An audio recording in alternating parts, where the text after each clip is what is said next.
सारी बातें रखता है जो बातें पश्चिम में कई लोगों ने रखी। क्या जरूरी है कि हर आदमी मोक्ष के पीछे ही दौड़ता है? क्या जरूरी है कि हमारे लक्ष्य परलोक में हो? क्या इसी जीवन को, इसी संसार को सुंदर बनाना पर्याप्त लक्ष्य नहीं हो सकता है? ऊपर सब कुछ शून्य शून्य है, कुछ भी नहीं गगन में।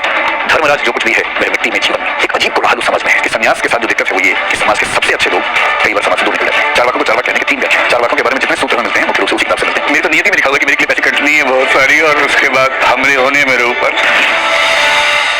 आप सबका बहुत स्वागत है। पहली बार हम लोगों ने ऐसे ऑडियंस को इनवाइट किया जो दृष्टि से नहीं जुड़े हैं, और मुझे बहुत खुशी है आप सबके चेहरे पर जो चमक है, जिज्ञासा है, उसकी बड़ी कीमत है मेरी निगाह में। तो मुझे उम्मीद है कि चमक और जिज्ञासा सेशन के बाद भी बनी रहेगी, खत्म नहीं हो जाएगी, क्योंकि शुरुआत करना बड़ा आसान होता है, किसी चीज को मुकम्मल अंत तक ले जाना मुश्किल काम होता है। आज जिस टॉपिक पर बात करनी है वो टॉपिक बहुत प्रिय है लोगों का, क्योंकि कमेंट बॉक्स में जो बार बार नाम आ रहा था उसी टॉपिक का आ रहा था। वो है चारवाक दर्शन। पीछे एक महीना में वीडियो बना नहीं पाया स्वास्थ्य की वजह से, कुछ व्यस्तताओं की वजह से। अब कोशिश करूंगा कि महीने में कम से कम 2 वीडियो मैं जरूर बनाऊं। उससे ज्यादा मैं कहूंगा तो ही बना नहीं पाऊंगा, मुझे उतना समय मिल नहीं पाता है, लेकिन महीने में 2 मैं मैनेज कर सकता हूं, उतना जरूर करता रहूंगा। और लगातार फिलोसफी नहीं बनाऊंगा, क्योंकि उससे ये खतरा है कि आप लोग कमंडल ना उठा लें। तो एक आध फिलोसफी, एक आध कुछ और, संविधान पे, लॉ पे, सोसाइटी पे, कुछ ऐसा तो मिक्स करके।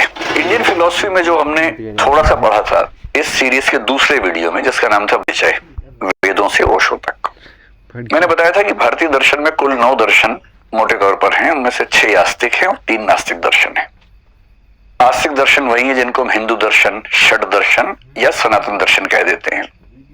इसमें सांख्य योग एक ग्रुप है, न्याय वैशेषिक दूसरा है, मीमांसा वेदांत तीसरा है। इनको बाद में पढ़ेंगे हम लोग।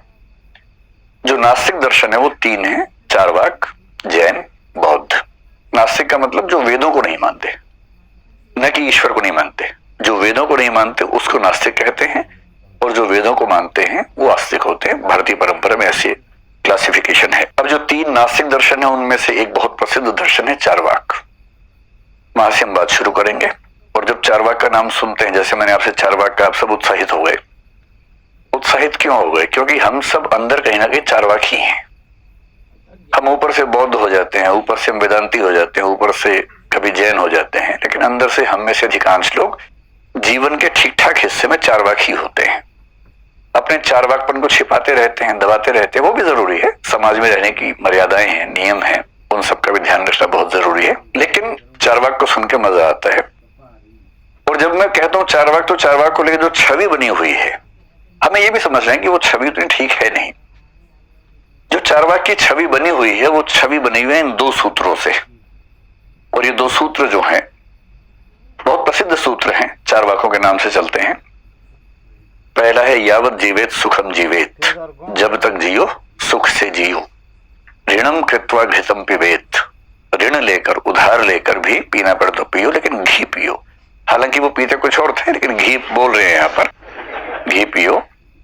भस्मीभूतस्य देहस्य, एक बार देह के भस्मीभूत जल जाने के बाद पुनरागमनम कुतः, पुनः आगमनम कुतः, पुनः कहां आती है देह? शरीर फिर नहीं आता है।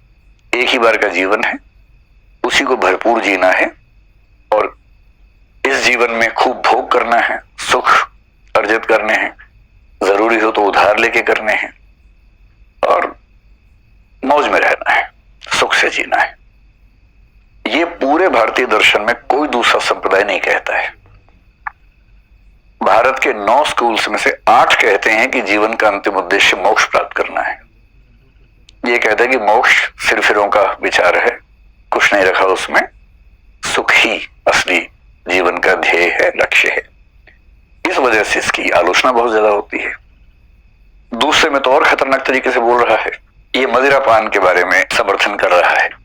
पीतवा पीतवा पुनः पीतवा यावत पतति भूतले, पीते रहो पुनः पीतवा, फिर पीते रहो, यावत जब तक कि पतते गिर पड़ो भूतले जमीन पर। पियो पियो फिर पियो जब तक कि जमीन पर गिर ना पड़ो। और गिरने के बाद क्या करना है? उत्थाय च पुनः पीतवा, गिरने के बाद फिर हिम्मत समेट के उठना है। उत्थाय च पुनः पीतवा, उठो फिर पियो। क्यों? क्योंकि पुनर्जन्म न विद्यते, क्योंकि ऐसी कोई विद्या नहीं है, ऐसा कोई ज्ञान नहीं है जो दावा करता हो कि पुनर्जन्म होता है।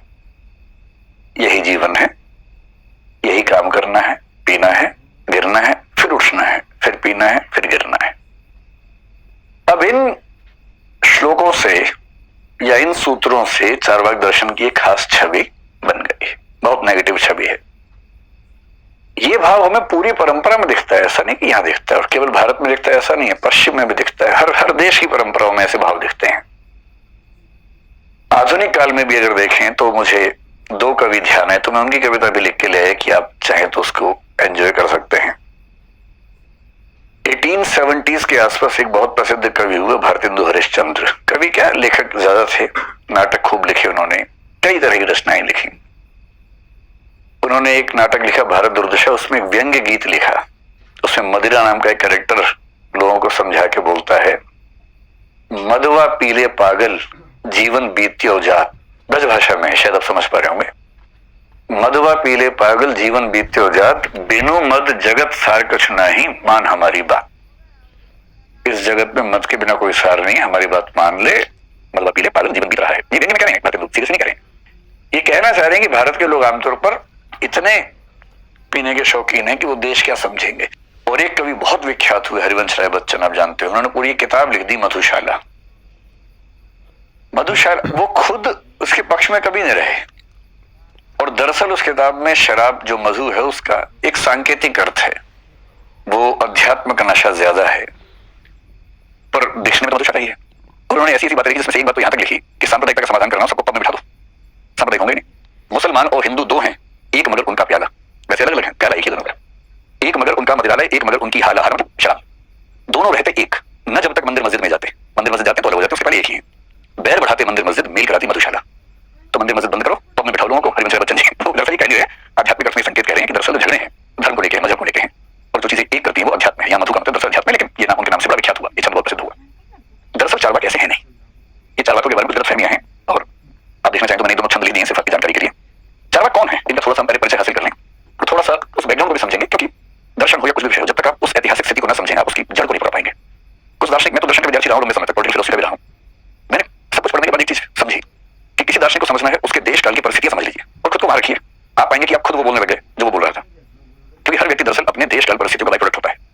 चार्वाक भी थे, हम भी हैं, हम भी अपने समय के हिसाब से बोलते हैं, जो हमारा समय हमारा स्थान सिखाता है हमें। चार्वाक कौन थे? एक बात आपके मन में आ सकती है कि इनका नाम चार्वाक ही क्यों पड़ा। चार्वाकों को चार्वाक कहने के तीन व्याख्याएं, पता किसी को नहीं, क्योंकि उस दौर का इतिहास पूरा मिलता नहीं हमें, पूरे टेक्स्ट हमारे पास नहीं है। कुछ लोग कहते हैं कि चार्वाक शब्द चर्व धातु से बना है। धातु का मतलब होता है जो संस्कृत में रूट वर्ड्स होते हैं, जिससे क्रियाएं वर्ड्स बनती हैं, उसको बोलते हैं रूट। चर्व का मतलब संस्कृत में होता है चबाना, तो ये लोग चबा जाते थे। क्या चबा जाते थे? कुछ कहते हैं कि मुर्गा चबा जाते थे, मुर्गा चबा जाते थे, मछली चबा जाते थे। कुछ इनसे बहुत नाराज रहते हैं, बोलते हैं कि नहीं, नैतिक मूल्यों को ही चबा गए, क्योंकि इन्होंने पूरे एथिक्स मॉरलिटी को ही चबा लिया, इसलिए इनका नाम चार्वाक पड़ा। एक व्याख्या है, इंटरप्रिटेशन है, हमें नहीं पता कि सच है कि झूठ, व्याख्या ऐसी है। पर जैसे चार्वाक का नाम मैंने बोला, आपका चेहरा चमक गया, उस जमाने में चेहरा चमकता था लोगों का, इसलिए कुछ लोगों ने कहा नहीं, जो चार्वाक है वो दरअसल चारू प्लस वाक है। चारू का मतलब होता है सुंदर, ब्यूटीफुल, वाक मतलब अभिव्यक्ति, भाषा। ये बड़ी सुंदर बातें बोलते थे, इंटरेस्टिंग बातें बोलते थे, इतनी अच्छी बातें बोलते थे कि लोग इनके दीवाने हो जाते थे। और दीवानों ने क्या कहा कि ये चारू वाक हैं, बहुत प्रिय बोलते हैं, इसलिए इनका नाम क्या हो गया, चार्वाक हो गया। कुछ लोग कहते हैं नहीं, चार्वाक नाम का एक आदमी था, और क्योंकि बाकी सब चार्वाक उसके फॉलोअर्स थे, चार्वाक एक व्यक्ति नहीं था, सैकड़ों व्यक्ति थे चार्वाक, ये ग्रुप का नाम है, एक व्यक्ति का नाम नहीं है। कुछ लोग मानते हैं कि चार्वाक एक पहला व्यक्ति था और बाकी सब उसके फॉलोअर्स थे, उस व्यक्ति का नाम चार्वाक होने से। और ये चार्वाक कौन था? तो कुछ लोग सवाल पूछते हैं कि दर्शन दिया किसने, इस दर्शन के संस्थापक या इस दर्शन को आगे बढ़ाने वाले लोग कौन हैं? आपको बड़ा आश्चर्य होगा, इस बात पर सहमति है कि इस दर्शन की स्थापना देवताओं के गुरु बृहस्पति ने की थी, इसलिए इसका एक नाम बृहस्पति दर्शन भी होता है। तो लोग बड़ा चकित हो जाते हैं, भाई देवताओं के गुरु बृहस्पति ऐसा खराब दर्शन क्यों देंगे? तो व्याख्या इस पर मानी जाती है कि देवताओं के गुरु ने दर्शन रचा था असुरों के लिए, दानवों के लिए, कि दानव लोग इसको पढ़ें, भोग में सुख, भोग में पागल हो जाएं, और जब वो सुखों के पीछे पागल हो जाएंगे तो उनको हराना, उन्हें पराजित करना आसान हो जाएगा, इसलिए यूटिलिटेरियन पर्सपेक्टिव से दर्शन गढ़ा गया था। और कुछ लोग कहते हैं कि बृहस्पति के शिष्य थे चार्वाक, और इनके फॉलोअर्स आगे चल के चार्वाक होते थे। बृहस्पति हमारी परंपरा में एक नहीं है, हमारी परंपरा में बृहस्पति भी सैकड़ों के आसपास है, नहीं पता कि बृहस्पति कौन थे। लेकिन कुछ लोग कहते हैं कि ये बृहस्पति वही बृहस्पति हो सकते हैं जिनका नाम वात्स्यायन था, और ये वात्स्यायन वो व्यक्ति है जिन्होंने कामसूत्र, जो पूरी दुनिया में बहुत प्रसिद्ध ग्रंथों में से ग्रंथ है, और कामसूत्र के लेखक वात्स्यायन भी एक चार्वाक व्यक्ति थे। लेकिन वात्स्यायन संभवतः, अगर इनसे अलग है तो थोड़ी बात कर रहे होंगे, लेकिन एक व्यक्ति हुआ 6th सेंचुरी बीसी में इसी दर्शन का, जिसका बहुत एहसान है चार्वाक दर्शन पर, उसका नाम था अजित केशकम्बली। पता नहीं आपने इसका नाम कभी सुना या नहीं सुना है, बहुत ही अलग किस्म का आदमी था। इसका नाम अजित इसलिए पड़ा कि इसको हराना बिल्कुल नामुमकिन था तर्कों के मामले में, प्रसिद्ध था कि इससे कोई भिड़ा तो वही घायल होगा तर्कों में, ऐसे नहीं, पहलवान नहीं था, दार्शनिक था। केशकम्बली हमारी परंपरा में उन लोगों को बोलते हैं जो ह्यूमन हेयर से बने हुए कम्बल पहनते हैं। इसमें थोड़ा मुझे थोड़ा सा डाउट है इस मामले में, क्योंकि आपको पता है कि जो केशों से कंबल बनता है वो क्यों पहना जाता है? एक गुण है तितिक्षा। तितिक्षा का मतलब होता है गर्मी सर्दी झेलने की ताकत। अगर आप अध्यात्म के रास्ते पे जाएंगे तो शंकराचार्य ने कहा कि तितिक्षा पहले देख लो अपने अंदर है कि नहीं है। बहुत गर्मी में भी आपको परेशानी ना हो, बहुत सर्दी भी आपको बेचैन ना करे, इस गुण को बोलते हैं तितिक्षा।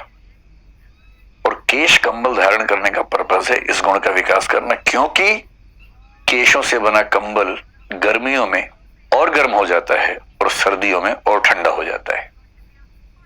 तो टेम्परेचर है 0 के आसपास, आपने वो कंबल पहना, अब कंबल के अंदर टेम्परेचर -10 हो गया, झेलो इसको। गर्मियों में 40 से आपने पहना 50 हो गया। अपनी क्षमताओं को बढ़ाने का तरीका है, लेकिन क्योंकि 4 बार लोग सुखवादी थे इसलिए डाउट होता है कि अजित केश कंबली इस अर्थ में केश कंबली है या नहीं है। तो इतिहास से बहुत सारी बातें नहीं पता, उसमें हम क्या कर सकते हैं, बस आइडिया होना चाहिए। तो मुख्य रूप से 2 व्यक्ति का नाम ध्यान रखिए, अजित केश कंबली और वात्स्यायन, ये 2 व्यक्ति। फिर उठना है, फिर पीना है, फिर गिरना है। अब इन श्लोकों से या इन सूत्रों से चार्वाक दर्शन की खास छवि बन गई, बहुत नेगेटिव छवि है। ये भाव हमें पूरी परंपरा में दिखते आ रहे हैं। पराजित करना आसान हो जाएगा। एक व्यक्ति हुआ 6th सेंचुरी बीसी में इसी दर्शन का, जिसका बहुत एहसान है चार्वाक दर्शन पर, उसका नाम था अजित केश कंबली। बोलते हैं जो क्रिटिसाइज्ड फिलॉसफी है, लेकिन हमें उसको एक मामले में बेनिफिट ऑफ डाउट देना पड़ता है। क्यों देना पड़ता है? हमारे पास चार्वाकों के बारे में कोई भी ऑथेंटिक सोर्स विद्यमान नहीं है, और जब ऑथेंटिक सोर्स विद्यमान है ही नहीं तो हम कैसे जानते हैं उनके बारे में? सवाल ये है। कहते हैं कि जब इन लोगों ने लिखा, ये लोग बहुत गुस्से वाले आदमी थे चार्वाक। ये उन लोगों में नहीं है जो बहुत संभल के बोलते हैं, खुल के बोलने वाले थे, बहुत मुखर लोगों में। आज के समाज में आप देखेंगे कुछ लोग पॉलिटिक्स में या सोसाइटी में बहुत मुखर होकर बोलते हैं, किसी के विरोध में बोलेंगे, मुखर होकर बोलेंगे। कुछ लोग शालीन तरीके से बात करते हैं। चार्वाक मुखर लोग थे, खुल के बोलते थे, एग्रेसिव लोग थे। इनका एग्रेशन किसकी तरफ था? वेदों की तरफ था, कर्मकांड करने वाले पुरोहितों की तरफ था। खूब उनको उल्टा बोलते थे। एक जगह तो लिखा है भांड धूत निशाचर, कि जो लोग कर्मकांड करते हैं वो भांड है, धूत है, निशाचर है, ऐसी बात लिखी उन्होंने। इससे जो वैदिक रास्ते पर चलने वाले लोग थे, कर्मकांडी लोग थे, पुरोहित लोग थे, इनसे नाराज रहते थे। इतिहास के कुछ लोग मानते हैं कि संभवतः इसी तनातनी में इन्होंने जो मूल रूप से लिखा होगा उसे नष्ट कर दिया गया होगा, क्योंकि हमारे पास सोर्सेस नहीं मिलते हैं। अब वो तो नष्ट हो गए, तो हम जाने कैसे इनको? सोच के देखिए कि ये 6वीं शताब्दी ईसा पूर्व के आसपास हुआ अजित केश कंबली। ये टाइम का रेफरेंस ध्यान रखेंगे तो आपको पूरी कहानी समझ में आएगी। मुझे उम्मीद है कि आप लोग बीसी समझते हैं, बिफोर समझते हैं ईसा पूर्व, है ना? इसलिए ईसा पूर्व में कहूंगा कि 6वीं शताब्दी ईसा पूर्व के बाद 5वीं शताब्दी, तो ये मत सोचना 6 के बाद 5 क्यों आया। ईसा पूर्व है ना, ईसा के पूर्व से पीछे आ रहे हैं, इसलिए 6 के बाद 5 आएगा, फिर 4 आएगा, फिर 3 आएगा, और ईसा पश्चात में चलेंगे तो 1 2 3 ऐसे आगे बढ़ेगा, है ना? 6th सेंचुरी बीसी इस दुनिया के लिए कितनी महान शताब्दी है, आप सुनेंगे तो दंग रह जाएंगे। मेरा तो मन हुआ कि एक पूरा वीडियो इसी पर बनाऊं 6th सेंचुरी बीसी पे। चाइना हो, जापान हो, ग्रीस हो, भारत हो, इजराइल हो, इन सारे देशों में दर्शन की आग लग गई है 6th सेंचुरी बीसी में। पूरी आग, आंधी तूफान आ गया है। और ये सारा तूफान अगर एक ही सेंचुरी में दिख रहा हो तो आश्चर्य होता है कि कुछ तो खास बात रही है उस समय। 6th सेंचुरी बीसी में अजित केश कंबली हुए, इसी समय बुद्ध हुए, इसी समय महावीर हुए, इसी समय चीन में कन्फ्यूशियस हुआ, इसी समय चीन में लाओत्से हुआ, इसी समय जापान का शिंतो धर्म बना, इसी समय ग्रीस में पहला फिलोसोफर थालिस या थेल्स हुआ, पाइथागोरस, पार्मेनाइडिस, हेराक्लाइटस, सब एक ही समय के लोग हैं, सब एक साथ जिंदा थे। ठीक इस सेंचुरी में जो आज का इजराइल है, वहां हजरत मूसा या मोसेस जिनको बोलते हैं, उनकी मृत्यु 1300 बीसी में हो चुकी थी। और उनके जो ज्ञान की बातें थी उनको 5 पुस्तकों के रूप में, जिसको हम तोराह कहते हैं, संकलन किया गया। वो भी 6वीं शताब्दी ईसा पूर्व के आसपास की बात है। आज के ईसाई में जिसको ओल्ड टेस्टामेंट कहते हैं, उसमें उसका महत्व है। और यहूदियों में तो है ही, 24 में से 5 किताबें हजरत मूसा की लिखी हुई हैं, वो सभी सब कुछ 6वीं शताब्दी ईसा पूर्व में हो रहा है। ऐसी क्रांति हुई उस दौर में, उसी क्रांति में अजित केश कंबली नाम का व्यक्ति भी हुआ। अब 6th सेंचुरी बीसी में जो कहा गया, लिखा गया, और ये ध्यान रखना है, चार्वाक लोग 6वीं शताब्दी ईसा पूर्व पहली बार नहीं हुए। हमारे पास वैदिक साहित्य में जिक्र आता है सुखवाद का, जड़वाद का, जो उनका विचार है। उपनिषदों में इनका नाम लिखा हुआ मिलता है, इसलिए संभावना है कि शायद कुछ और पहले हुए होंगे, लेकिन यहाँ पर आकर एक बड़ा आचार्य इनके पक्ष में खड़ा हुआ, इसलिए यहाँ से नाम नजर आता है। इनके बारे में हमारे पास जो पहली किताब मिलती है वो मिलती है 9th सेंचुरी एडी में, 1500 साल के बाद की पहली किताब मिलती है। एक जयराशि भट्ट नाम के आदमी हुए, उनकी किताब है तत्व विप्लव सिंह। उसमें थोड़ा सा वर्णन मिलता है कि कौन थे। वो पहला टेक्स्ट है हमारे पास। इसके बाद हमारे पास लगभग 11th सेंचुरी में दूसरी किताब मिलती है, एक नाटक है, प्ले है, रूपा के संस्कृत का प्रबोध चंद्रोदय, कृष्ण मिशन ने लिखा था। वो अकेली रचना है जो इनके पक्ष में लिखी है, छोटा सा एकदम, बहुत छोटा सा। और इनके बारे में जो 90% इन्फॉर्मेशन मिलती है, कहां से मिलती है? 14th सेंचुरी में एक व्यक्ति हुए, विजयनगर एम्पायर, आप जानते होंगे। विजयनगर एम्पायर को जब हरिहर राय और बुखारा स्थापित करे थे, उनके गुरु थे एक व्यक्ति, श्रृंगेरी मठ के गुरु थे, उनका नाम था माधवाचार्य विद्यारण्य। उन्होंने किताब लिखी, बड़ी अच्छी किताब लिखी। उस किताब का नाम था सर्वदर्शन संग्रह, भारत के सभी दर्शनों के बारे में विस्तार से लिखा। चार्वाकों के बारे में जितने सूत्र मिलते हैं मुख्य रूप से उसी किताब से मिलते हैं, लेकिन उसमें क्या लिखा हुआ है, उन्होंने कहां से ढूंढा, चार्वाकों ने क्या कहा, हमें नहीं पता। चार्वाकों की आलोचना करने के लिए बाकी दार्शनिकों ने जो लिखा, उसमें उनके बारे में जिक्र किया, वहां से पता लगता है कि वो क्या बोलते थे। जैसे मान लीजिए बहुत लोग चार्वाकों की आलोचना कर रहे हैं, कह रहे चार्वाक ये कहता है, जबकि सही बात ये है। अद्वैत वेदांत कह रहे हैं चार्वाक तो मूर्ख लोग ये कहते हैं, इतना भी नहीं समझते हैं, सच तो ये है। जहां जहां उनका क्रिटिसिज्म है, वहां से पता लगता है कि वो क्या बोलते थे। और ये हमेशा ध्यान रखना है, जब हम किसी को क्रिटिसाइज करते हैं तो हम कई बार बहुत ऑनेस्ट नहीं हो पाते। हम उसकी बात को उसके मंतव्य के साथ एग्जैक्टली नहीं लेके आते, हम उसकी बात को कुछ ऐसा कर देते हैं। हम भी ऐसा करते हैं, उस तरह लोग भी करते होंगे। ऐसा थोड़ी भगवान के दाना लोग रहते हैं, हम भी तो पढ़े लिखे समझदार लोग रहते हैं, दूसरे भी ऐसा करते हैं। जब हमें किसी की आलोचना करनी होती है, हम उसके पर्सपेक्टिव को नहीं लेके आते। कहा जाता है कि हर व्यक्ति दूसरों के मामले में जज और अपने मामले में वकील होता है। अपने वकील बन के घूमता है हर आदमी, और दूसरों के मामले में तुरंत जज बन जाता है कि तो है गंदा, ये तो है ऐसा। तो जब आप किसी के क्रिटिसिज्म से किसी को समझेंगे, ऐसा आपके जीवन में भी होता होगा ना कि एक्स नाम का आदमी आप नहीं जानते, वाई को आप जानते हो और